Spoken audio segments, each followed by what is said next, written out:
Welcome to the Field Notes Podcast, episode number 10. I can't believe we're already here. It has flown by. I'm Jake Rowe. She's Kimberly Lee.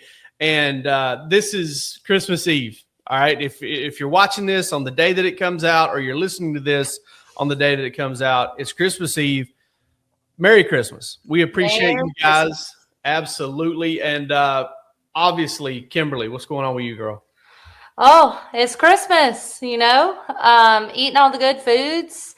We had our office Christmas party last week, and you were at home with your children's, as a good dad should be, but you missed an important question that I want to ask you. Okay. You up for a random question? Let's go. I'm always up for random questions. You got one chance to sing a karaoke song. What's your go-to? What are you singing? Oh, man, this one's tough. Because I've always wanted to perform a Prince song, because I like Prince, like Raspberry Beret. It's not my favorite music ever, but I've seen some really awesome Prince karaoke performances, and I don't know, I'm kind of jealous of that. But it would be something country music. I'm obsessed with this Sturgill Simpson song called "Mint Tea." So I don't know. That one's probably would just be stuck in my head. Maybe Grundy County Auction by John Michael Montgomery or something like that. Just that way I didn't have to. Yeah, that way I didn't have to let it rip in terms of digging down deep into the diaphragm and trying to make something sound good. I could just kind of just let it go. But no, it would be something prime country for sure. I just love that you said perform. I've never used the word perform and karaoke in the same sentence, but good to know. So we know our next holiday gathering, Jake's going to perform some Prince, some Sturgill Simpson, and some Grundy County Auction. I've never actually done karaoke in front of people, and probably won't. I used to sing in church though. I used to sing a special, is what we called them at Mount Zion Baptist Church. So you can sing. Let's don't go there. I doubt it. I don't know how well I can sing or not. I don't know how well I can sing or not. So when church had a singing, you did the singing. I would sing sometimes at church. Throw the little cassette player in there. You get the instrumental from the local store or whatever, from your local Bible store, and sing a little. Not the same repute that he used to have, but a little Ray Bolts back in the day. I remember some Ray Bolts. Wow. Okay. Yeah. Merry Christmas. Yeah. Mount Zion Baptist Church over in Axon, Georgia. Yeah. A lot of folks miss Sunday night church service because of deer hunting. As luck would have it. But we're excited to be here with you on this show. What a rabbit trail. You and I have such a knack for that. Previewing the show. All right. We've got Emma Browning, who is she works at UGA. She is a aquatic resources technician. She is in the water all the time. She's also an avid hunter. Her father, John Browning, founded Pistol Creek, so they know outdoors. She knows outdoors, and she spills some knowledge on me, some stuff I had no idea was going on in our waters in the Peach State. And then, kind of keeping with the theme, we try to get personal around the holidays. We did that everyday outdoors thing for Thanksgiving. We're going to talk about, hey, what's 2025 given us? It's not going to fall under a tree, but 2025 has given us something. But before we do any of that, we've got a story that, in my opinion, and I think Kimberly's too, and in GON's opinion collectively, that's just got to be shared. Absolutely. LJ resident Derrick Debout does things a little bit differently than you would think. When he ventures out into the woods, he uses a traditional bow and only takes a shot if he can get the animal within 20 yards. This style has earned him the Spirit Bow from the Traditional Bow Hunters of Georgia earlier this year. It's an honor that's given to one member every year who shows dedication to traditional bow hunting and strong hunting ethics. But we want to talk about it on the GON side because he used his traditional bow to kill an impressive boar. Yeah, and let me tell you something. He was deer hunting, right? Like Derrick was deer hunting, and he thought, hey, deer, maybe a bear, something along those lines is going to kind of wander out. Like, this is what I'm going to do. Like, he kind of had those two things in his mind. And then out walks this massive boar, and he was hunting from a ladder stand. So, he's kind of, I've got this picture in my head of he's kind of like looking down. And what's so wild about this is Derrick, I think, thought he was shooting a bear. He even texted the guys, over at the Traditional Bow Hunters of Georgia, the TBG. He even texted them after he, fired the arrow and it landed. Hey, I got a bear. I just killed a big bear. And then all of a sudden, he kind of, jumps down, figures out it's a boar. Just an incredible hunt. Yeah, and the pig was never officially weighed, but Derrick estimates it to be a little over 300 pounds. And the reason he estimates it with that and feels confident in his estimation is because earlier in the year, he killed a bear in the same area around 250 pounds. And he said that the bear actually seems small in comparison to this boar. All I got to say, Kimberly, is like everybody we talk to, right? Like, I mean, Jay Maxwell, we've talked to some people that we haven't yet, we've yet to air the interviews, but the Feathered Tines dudes, you name it, going all the way back to the folks that we know that hunt regularly. What do all of them say? You can do a little bit of everything. Like you can really get into it all in Georgia, and nothing illustrates that better to me than the whole idea. Hey, I went into the stand to deer hunt. I thought I might kill a bear. I actually did kill a hog, and I actually thought I killed a bear, but it was actually a hog that was that big that I mistook for a bear, at least for a second. I mean, that's Georgia outdoors, at least from the mammal perspective, out the woods perspective, in a nutshell to me. That's right. And to do all that with the traditional bow, like, talk about a hunt and a story to tell. That's just pure, like, woodsman. I'm out here. I'm doing the thing. Like you said, I'm deer hunting. Thought I saw a bear. Thought I shot a bear, but it's actually a pig. Like, that is a woodsman. That's a hunter if I've ever heard of one. Yeah, and Derrick's story will be shared over at GON.com. It's probably up already, if I'm not mistaken. It depends on when this episode, you're looking at this episode of the Field Notes podcast or when you're listening. But one thing I do want to point out, and I'm not, you may have said this, but I definitely want to reiterate it. The TBG, Traditional Bow Hunters of Georgia, Derrick got this because, hey, he is committed to hunting with a traditional bow, but also just because of like committed ethics in the outdoors. And, we talked to the Feathered Tines guys. We talked to Taylor Rampley. We talked to Jay Maxwell about being woodsmen.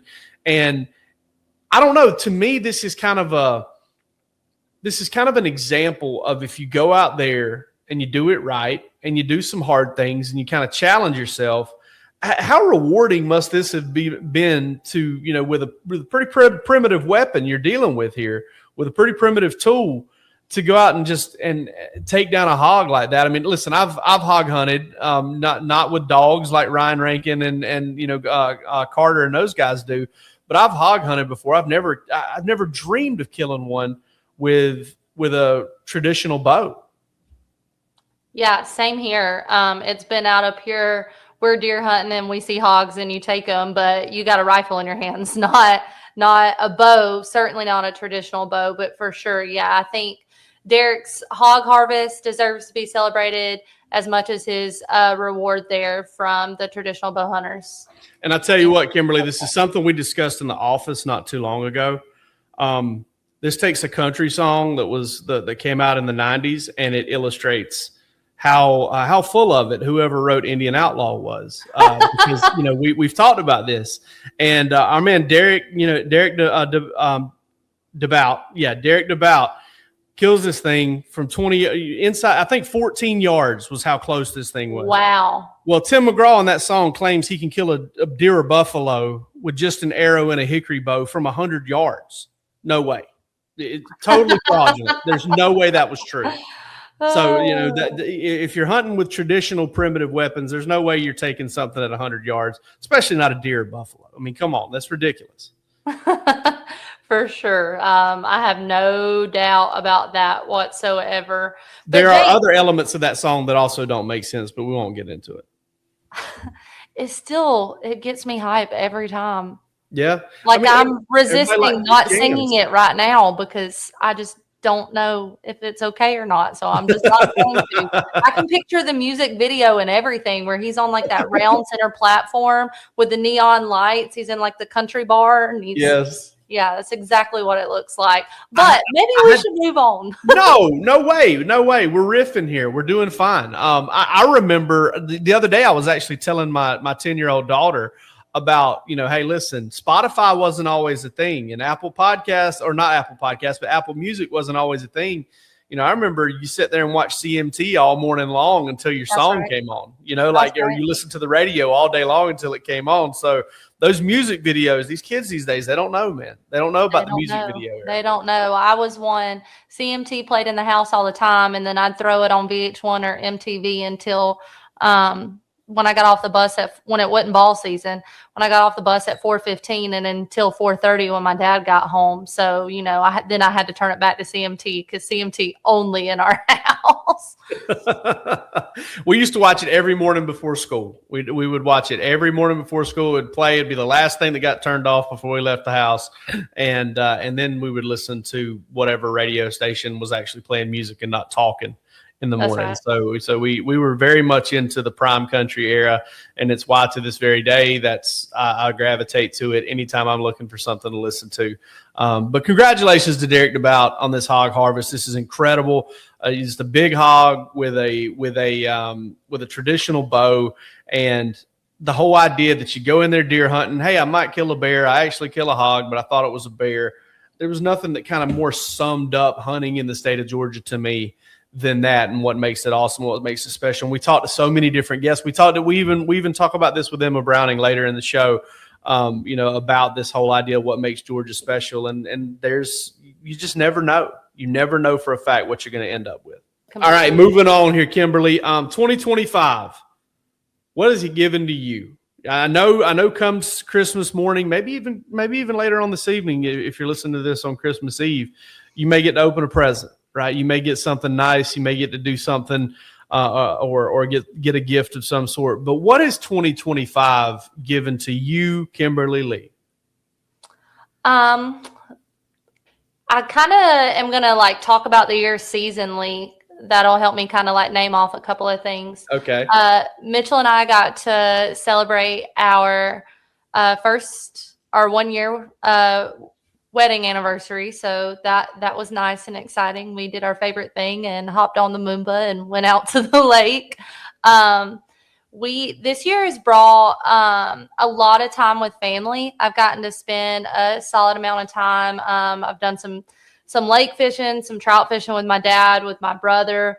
A lot of time with my nieces. I have a 6, 3, and just turned 1-year-old niece, so I got to spend a lot of time with them. My little sister's wedding this year, just lots of time with family. That's been incredible. But also 2025 brought new relationships for me. Some new friends have came into my life, newer relationships grew even deeper. And even that within the GON office, 2025 brought Braylon to us. 2025 brought me even closer to Mike and Daryl as we're wrapping up an insane career they have with GON. 2025 brought us you. So I'm just super grateful for all the time I've had with my family and all the new relationships that I've fostered in 2025, the people that God is so evidently assigned to my life. That's awesome. That's incredible. And, listen, I couldn't say it better just in terms of what it's brought me. It brought me kind of to the GON office and to the podcasting space and everybody, every single person, from the people that probably wouldn't remember my name from the blast that I talked to for just 30 minutes to, to all of you guys that I talk to almost every day. I mean, it has been incredible. Sometimes I think that we've had a lot of tragedy in my family this year. I lost my first cousin, and the only person we've ever lost in our entire family young. He was 21 years old. We lost him in January. Then in February, my dad had a stroke and upended me, right? My dad's only 63 years old. Daddy's not an old guy, certainly not old enough to have to deal with the challenges that come with the stroke. Stress-related deal. He's worked hard every day of my life, has made everything that I've been able to accomplish possible for me. And I think the biggest gift I got this year was, I was at home this past weekend, and, we're sitting around, we're doing what we've always done, watching football, doing those things. He's up, he's moving about. He's still not 100%. But, I remember being in Valdosta, and I don't want to make this too somber, too crazy, but I was down in Valdosta whenever he was in the hospital, and I stayed with him for a couple of days. And while I was there, I would wake up each of those. I woke up each of those mornings, and I grabbed his right hand because he lost strength and movement of his right side for a little while. And the first morning he gave me a little squeeze, and then the next morning he couldn't do anything. And I had to drive home later that day to return home to be a dad, to be a husband, and to kind of let my mom get back where she wanted to be, which was right by his side. And it was just like, I don't know. It felt like there was not a whole lot of hope. And then he goes to Jacksonville. He gets use of his right side back, slowly but surely, still trying to develop strength and coordination in that right side. But the fact that this man's walking around without a walker, and, is helping my sister kind of move into a new house and get some things painted and stuff like that. He's not able to return to work yet or anything like that, or I don't know if he even will. I hope he doesn't have to. What a gift for the year. And obviously God's hand was in that. God's hand was, God's peace and will was kind of in his, willingness to work hard and come back from it. And I just think, looking back, there's nobody in this world I've fished more with. There's nobody in this world I've hunted more with. And there's nobody in this world I've learned more from in the outdoors. And for him to kind of, I'm also a big gift of getting through that without sobbing is also a big gift too. So we'll throw that one in there as well, and just be thankful for all the gifts. Yeah, absolutely.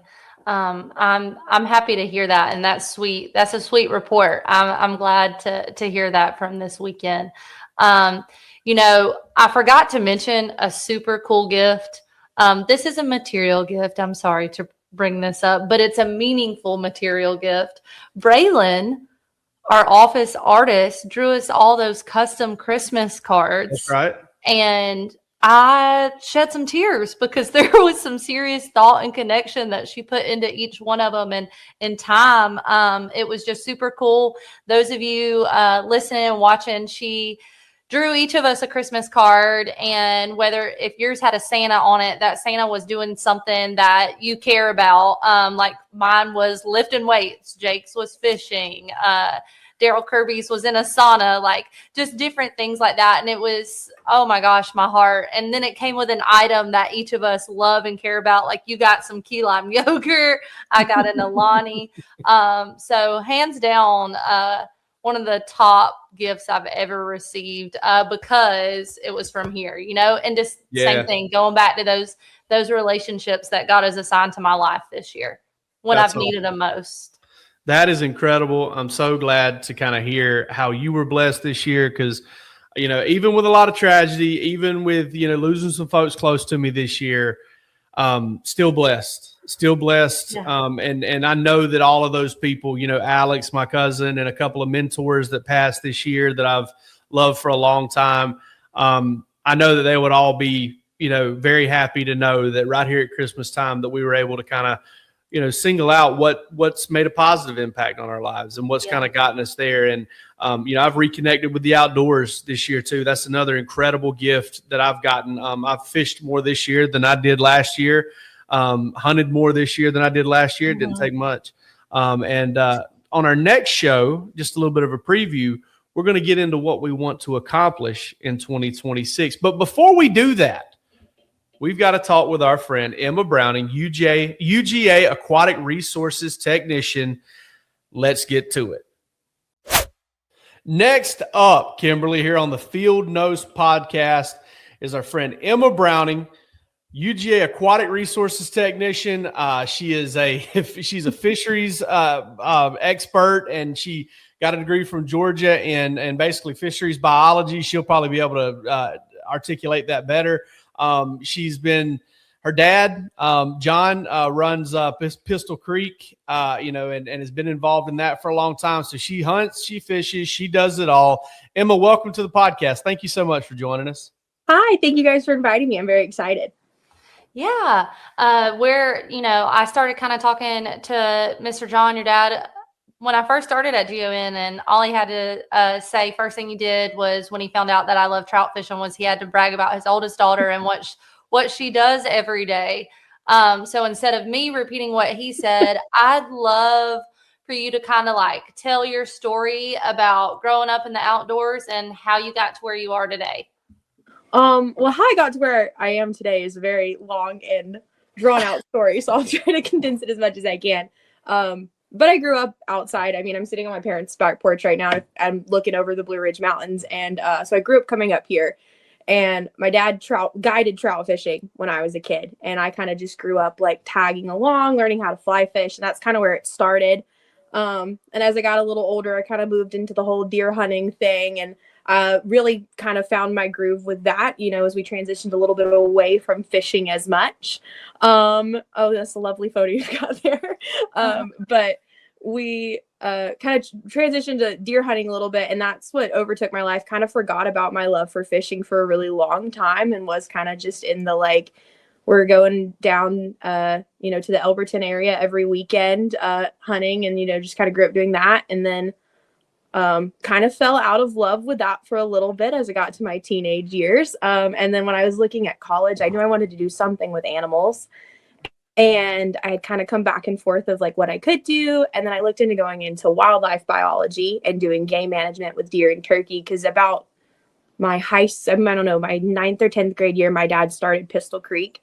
And so we kind of got into the flow of that. And I was getting a little bit back into that world. And I was like, okay, I think he had kind of met up with Mike Chamberlain, who's the turkey biologist at UGA. And I was like, I could kind of really see myself doing that, enjoying that. And then my brother-in-law actually ended up going to Warnell, which is the forestry school at the University of Georgia. And he was telling me all about this class he was doing. It's called a Fisheries Maymester. And he spent 3 weeks doing 1 week in the Piedmont, in the coastal plains, and in the mountains. And you just learn about all the fish in Georgia. And he's coming home every day and being like, oh my gosh, I caught this, and I caught this, and I met this person. And I was like, wait, that sounds so much fun. I was like, what am I doing trying to sit in a tree all day and look at birds? I was like, I need to go back to the water. And so that next year kind of just started the journey. I got in with the aquatics program, thanks to my brother-in-law, and I just kind of never looked back, and fish became my personality in the best way possible. So I spend about 90% of my time in the water or surrounded by water at this point. I actually now get to help teach that Maymester class that kind of brought me into the program. So it's kind of a full circle moment, and yeah, just lots of outdoor time. That's incredible. That's super cool. I love to trout fish. Your dad and I have talked about this a lot. And I also know where deer camp is because I'm from that area. But you recently, your whole family went out west this year. You want to tell us a little bit about that and that experience? Yeah, so it was, I think, maybe 3 or 4 years ago, my little sister got invited out to go hunt antelope with Sisterhood Outdoors, and they met a wonderful lady named Shantaine, and they kind of fell in love with her. And the whole process of antelope hunting, my dad's like, let's come back when Gigi's a senior, and we're going to bring Emma, and we're going to go out and do this. And I was kind of like, we're planning a trip 3 years in advance. I was like, you got really high hopes that we're going to make it there. But finally the year came around, and I was like, all right, let's go. Because we'd had antelope, and it was all fabulous. I mean, I think we ate Gigi's probably within a week of her bringing it home, and we're really excited to bring some more back. We got out there. I was a little apprehensive. It's very different from deer hunting. So I was, wasn't on board yet, but then we got started and I was hooked instantly. It was just adrenaline from the start. We go out there, we find it, and you're walking up, and then you get on one, and it just, the wind will shift and they'll move, and you got to chase after them again. And I was the first shooter. So I was kind of done pretty quickly that morning, and I was like, oh, well, this is kind of the end of my trip. But what was different about that was much nicer than deer hunting is like I'm not just sitting there waiting for someone to come home. We got to be involved in every aspect of the hunt. So like Gigi, who's my little sister, Maddie, I'll refer to her as Gigi probably. We got to like be in the truck like with binoculars, like scanning and being like, oh, there's one over here, there's one over here, and like getting to watch the whole like stalk, which you really wouldn't get to see that up close, but we're, you know, back up on a mountain however many yards away, just like getting to watch the whole thing happen and being involved in the aspect of everybody's hunt, not just like my own. That was one of the cooler experiences, which we don't really get out here. And also antelope tastes great, and I think everyone shot one. Yeah, no, all 5 of us ended up getting an antelope on that trip, so it was really fun. Where were you exactly? We were in Gillette, Wyoming. Okay, cool. That's awesome. I've never been up there. It's I think I've been to like 30 states, and that whole like little wad out there, except for like Utah. I've never been to any of those, and can't wait to go. It's certainly on my bucket list for sure to kind of get out there. Bringing it back to kind of the fishing part of it, though. I mean, we're going to talk hunting too, but I was just curious, kind of listening to your story. So big into fishing, kind of fell out of it. What was it about getting into it at UGA that for, you know, no pun intended, set the hook there, that just kind of pulled you in and brought you all the way back? I had kind of, so I fell out of love with the whole outdoors thing when I got big into dance when I was a child. I, you know, started doing competition dance, and that was what my life revolved around. I went into UGA with the intention of, you know, being a Georgette, which was on their dance team for the football team. And I didn't make it. And I was like, I let that really get in my head. And I was like, no, I can't let this be like what happens in college. And like, I let that get in my head. And then when my brother-in-law was just telling me about all this stuff that he was getting to do and all these people he was getting to meet, I was like, this kind of feels like what maybe I needed in this moment. And so when I got in with the Fisheries program, I was kind of just immediately surrounded by all these people that were just so excited to share everything that they knew with me. And like the Fisheries program was very small. I think my cohort was maybe 6 people. Like it was really tiny. And then I ended up getting a job my junior summer with 2 people, Wesley Garrett and Sarah McNair, and they're my current bosses now, actually. They became my best friends, and like we just did everything together. And we were in the field that summer in, you know, 110-degree heat in Augusta, like trudging through sewage water, but we're having the best time. And I think honestly the people made it. It makes going to work even now, just not going to work. I'm going to hang out with my 2 best friends, and we're going to go catch some fish and just have a good time. Did you ever think that this is what you would be doing? Like, you know, when we're all kids, we say, well, when I grow up, like, did you ever think this is where you would be? No. I really thought it'd be like a vet or something. I knew I wanted to work with animals. That's always been the consistent. Like if you ask my dad or my mom, like I always said, like I want to do something with animals.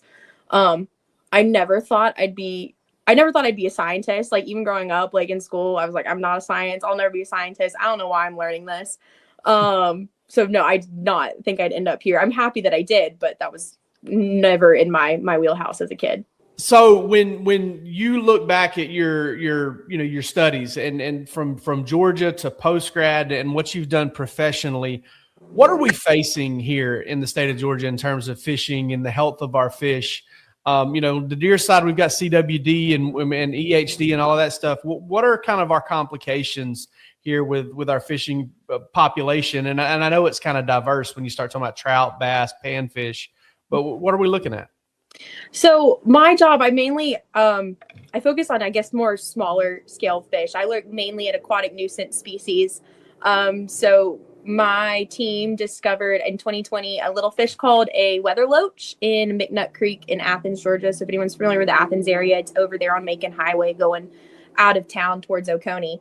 But it's about a 5 to 6 inch long little fish. It's an aquarium fish. And that kind of kickstarted the whole search for it. There's a very long story of how we, have found out where they are, but that really got us into the whole aquatic nuisance species thing. So we worked a lot on weather loaches. That's what my project was on. But we've now transitioned from that project. We're looking at all the other potential aquatic nuisance species that we already have in the state of Georgia are the ones we're really concerned about that would affect our fisheries populations, like snakeheads and swamp eels. So for work, like we're mainly developing ArcGIS models, which is just like a spatial modeling system to then be able to locate areas where that fish might be present and go out and sample it. So I'm not on the whole sport fish side, but we're mainly concerned about like things that could be put back in the water. Like I know snakeheads are a big one that we did have some, I think in 2019, but I think we got rid of them all, thank God. But we look at snakeheads, Asian swamp eels, red shiners, red swamp crayfish, and just all of the other little things that could get in and may not be a huge deal right off the bat, but could end up being a big deal. Being a big deal for anybody who might not be familiar with like aquatic nuisance and what that means. Can you kind of like explain what you mean be a big deal, like why those things matter to our lakes and rivers? Yeah, so we use the term aquatic nuisance species now instead of like an invasive species because invasive species kind of scares people off. And sometimes an exotic species is not always going to be an invasive species. And when I say something's going to be a big deal, I mean kind of turning it into an invasive species because that's something that's going to disrupt your just your ecosystem in general. Your food chain is going to outcompete native fish. It can also cause ecological damage. And something like a snakehead, like if that got in, it would be a big deal because they're top apex predators. They're going to come in and they can wipe out a system. They also can breathe air and they have really strong pectoral spines, which means they can crawl out of a pond and they can, scooch themselves down the creek and get somewhere else. So we don't want them there. Florida has them, and I'm pretty sure they're having a pretty big problem with it. So we're kind of monitoring and making sure that we're not seeing that kind of stuff. And thankfully, the public, if they see something that they don't like, they typically are pretty quick to either contact us or Georgia DNR and be like, hey, we found this in our creek, in our lake, and we can kind of get ahead of it before it could get too big. Is there anything in terms of what you're doing now? Like, do you ever have your mind blown in your research? I mean, is this one of those kind of fields? Because I've always been interested in. I went to a good friend of mine, a guy named Amos Tuck. We used to be really good friends. I haven't talked to him in years now, but I got to know him like right after college. And he was in fisheries. He was a Warnell guy. And, he was just talking about kind of, you're in it every day. And there's always these little things that just kind of blow you away. They just kind of, you're just like, I can't believe this, this is this or that is that. Is that a regular occurrence in kind of what you do with the, what is it? Aquatic nuisance? Is that what, because I just want to keep saying invasive, but I understand why you don't. Oh yeah. There's been moments, like we've pulled 1 pound goldfish out of people's ponds and just crazy stuff like that. Like never really as much in the office because when all the projects I've worked on, we kind of have a good idea of what our outcome is going to be when we started our research. But when you're in the field, there's just been some crazy things. Like we've been on farm ponds and we've pulled 1 pound goldfish out. We've found fish that we're never expecting to find. Like we'll find bowfin, which are this really old prehistoric fish, which I don't know if you guys know what that is. We call them mudfish. We call them mudfish down in South Georgia. So and we usually just pull them out and beat them on the head with a boat paddle until they're done because they will take over without a doubt. Oh yes, and they have very sharp teeth. My coworker's been bitten by them multiple times. We also, the other day, we're in Rose Creek in Athens, and this is the site we pulled 5 of weather loach, which was that little invasive fish I was talking about. We pulled 5 out of them last year. It was our first documented recording of them in the main stem Oconee River, past where the middle and the North Oconee confluent. And we pulled 72 out 2 months ago. And so we went from 5 to 72 in, less than a year, which we're like, okay, we thought we got most of the ones out of here and they're just spreading and reproducing like crazy. And all of those probably started from like 3 aquarium fish that got released somewhere. At least we think. We don't know for sure, but it was probably an aquarium release and it's boomed. And I think we've pulled like over 300 out in the past 5 years out of just like the Oconee and Yellow River system alone. Wow. That's wild. And the funny thing is I actually just kind of looked up the weather loach and I'm going to bring one up here on the screen. I'm sorry for those that are listening that can't see it. Well, I said I was going to, but I got the wrong file. But those are unmistakably like when you see one of those, you're like, that's not supposed to be here. Because they look so much different than anything else. Yeah, my boss. Sorry, go ahead. Oh no, you're good. My boss, when he found it, because he was sampling to help with a senior project, which is like a group senior thesis, and he pulled it out of the water. And I was not working with the team at the time. I was a freshman in Athens. But he literally texted like our big boss, our professor, Dr. Jay Shelton. He texted him and he was like, what's this fish? And Jay was like, I hope you're in an aquarium store. Please tell me you're not in the river. And it was the first documented case of it in Georgia. So it was a big deal. That kind of became our personality for a couple of years, just finding all of those things. But we never know what you're going to get with those. They just pop up everywhere. Man. That's so incredible. And it's just wild how kind of the Georgia wildlife kind of does that to you. One of the things we constantly hear about it is there's just so much here, like there's a little bit of everything. And that's kind of, one of the things that makes this, kind of different here. Emma, I have kind of a two-part question for you. Okay. So the first question is for my own personal reasons. Your favorite trout stream in the state of Georgia? If I said my favorite trout stream, my dad might get mad. Okay, I totally understand I'm just kidding. because I have a certain area I like to go to, and those who are only like in here with me get to know about it. So we'll just okay, let me rephrase that question then. If somebody was wanting to get into trout fishing, what do you think is a good like beginner type stream that is accessible for people of all ages, maybe kids, families? Do you have a recommendation? I grew up most of my life fishing on the Toccoa River. And in fact, you might be able to hear it in the background, like it's right down there. So my grandparents' cabin like jutted right up to it. So that's where I learned how to fish. So I'm very partial to the Toccoa River. But when you get down, anything that's open, like the headwaters of Chattahoochee, I know that's where most of my friends learned how to fly fish. Anything that's kind of just big and open, because you don't have to fly fish, I guess, to trout fish, but that's kind of what I always grew up doing. Anything that's open and you can just have a lot of room, because I lost so many flies when I was a kid. UGA. By the way, there's our weather loach right there. I finally found one. Terrifying little things. But UGA has a really great program called 5 Rivers, and I think a lot of schools have them as well. And so, I mean, that's not always an option for everybody, but if you're in a college or like near a school campus, you can kind of get involved in those groups. And they have people like Jeff Derniak from Trout Unlimited. They come out, they teach these kids how to fish. They take them on trips. They get to do trout stream cleanups, just like everything.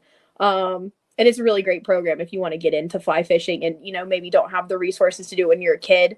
Also, I mean, you can just go out with like a spinning rod and like catch a trout. They'll pretty much eat anything. But yeah, I don't know. I'm partial to the Toccoa, like deep hole area. That's where I think I spent most of my time. The little, like just tiny little streams up here in the middle of nowhere. You got to hike like a mile probably to get down to them. But that's probably the best trout fishing. Oh, absolutely. Where you're out there where the only thing you're going to see is you, the mountain, and the trout for hours. Yes. But that's awesome. I actually got an opportunity to meet several members of the 5 Rivers Club there at UGA, and absolutely like the most encouraging group, and like the amount of students I got to meet who were introduced to fly fishing for the first time through them. It was super cool to hear about. But part 2 of my question is, what do you think makes Georgia different? Like, what is your favorite thing about the Georgia outdoors and spending time outdoors in Georgia?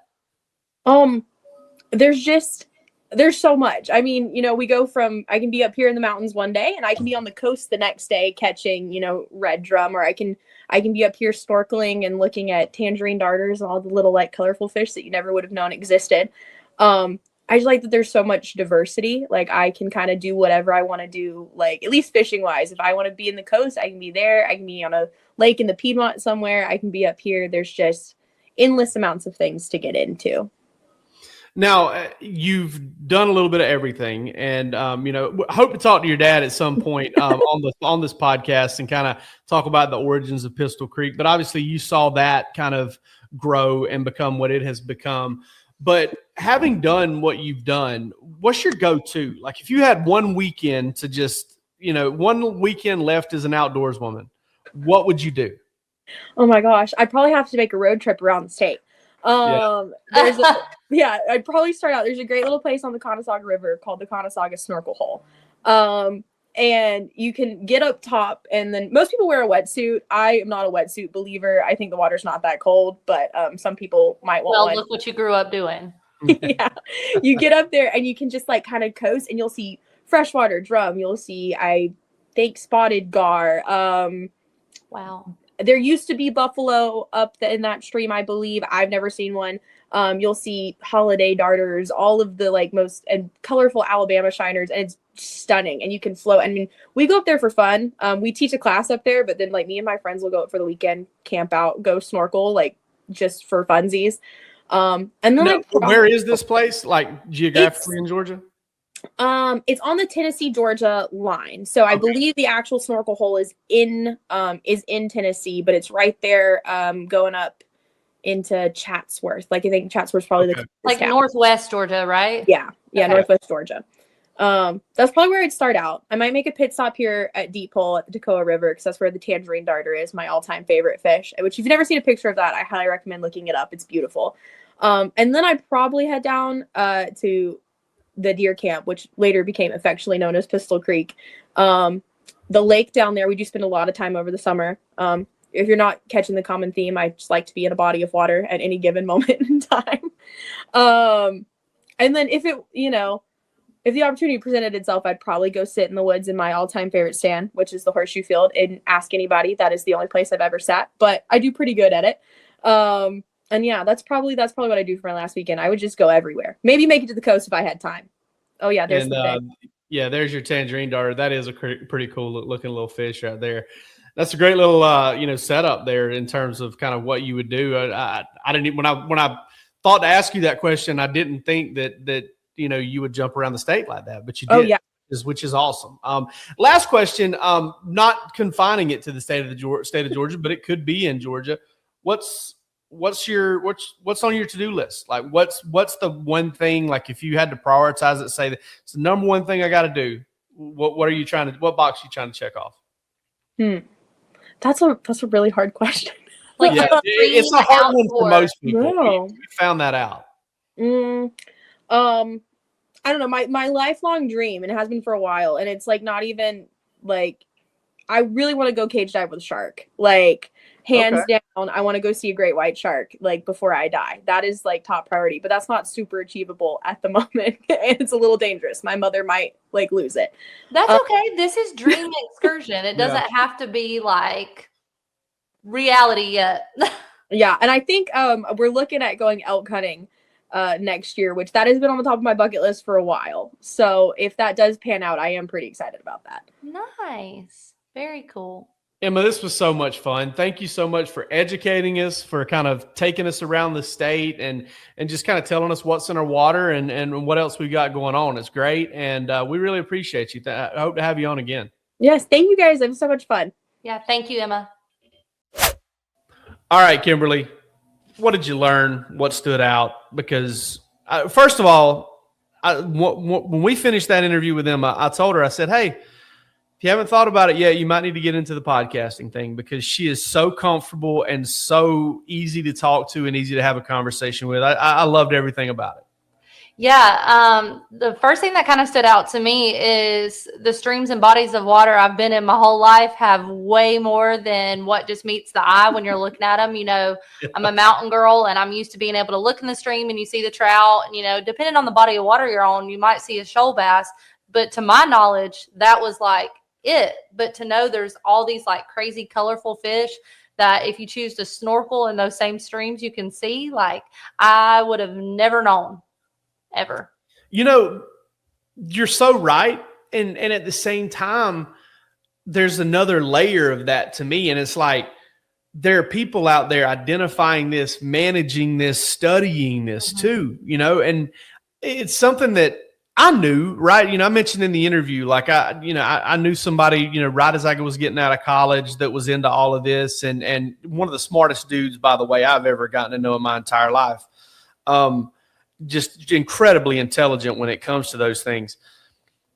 But you kind of forget that there are people out there that not necessarily know all about it, but like they're out there discovering new things. They're out there seeing new things. They're out there kind of identifying and in essence, heading off problems at the pass. You know, like if we had found out about snakehead, what a face. You made such an incredible face there. I've always wanted to catch one because I'm sure they stretch your line pretty good. You knew they existed? Yeah, I did know that. Yes, those And that they snakehead eagles.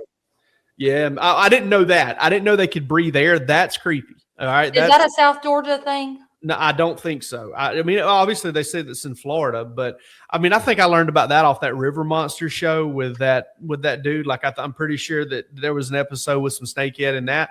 But to get to the point, like, I mean, if we find out about snakehead after we've already got a problem with them, right. It's too late. You know, if we find out we've got a deal with this, what you call them, weather. I can't even remember the name of the fish Loach? now. Yeah, weather loach. If we've got weather loach in spades around here to the point that they're too tough to kind of contain, then we've got a problem. And it's really cool that, you know, for all of the people out there that love to fish and love to hunt and love to enjoy those outdoors, we do have people and listen, I know that not all of it's for good, and there's probably some wasted money that goes here and there for some of this stuff. I get it. Like, I'm not trying to, you know, sit here and say that it's all noble and awesome, but we do have people out there working to try and head off our problems at the pass. You know, we got That's people right. that are trying to nip these things in the bud before they ever become issues for us, and it's pretty cool to know that. Yeah, it's super cool knowing that they're out there being proactive, so that we can continue enjoying the things that we enjoy doing and can continue going outside and spending the time in the stream or spending the time in the lake with a healthy ecosystem. They're just being proactive about it.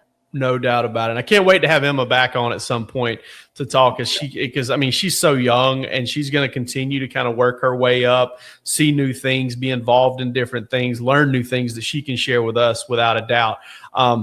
We've got more information coming for you on the next show. Normally we don't preview the next show, but we're kind of moving in unison here and kind of bunching some things together because of the holidays, because now Christmas Eve when this episode comes out, it's going to be New Year's Eve when the next episode comes out. So we've already got some things in the works. Both me, Kimberly, and Braylon will be on the next episode. We're going to share with you guys some 2026 resolutions that we've got in the outdoors. And we're also going to connect with IB Parnell of the Georgia DNR to talk about upland game birds and everything that goes with it. Quail, grouse, woodcock, maybe even a little turkey too. We'll even talk a little CWD with him. So we're going to put that episode together for you. But in the meantime, get out there, enjoy the outdoors, and Merry Christmas, you filthy animals. We love you guys. Merry Christmas.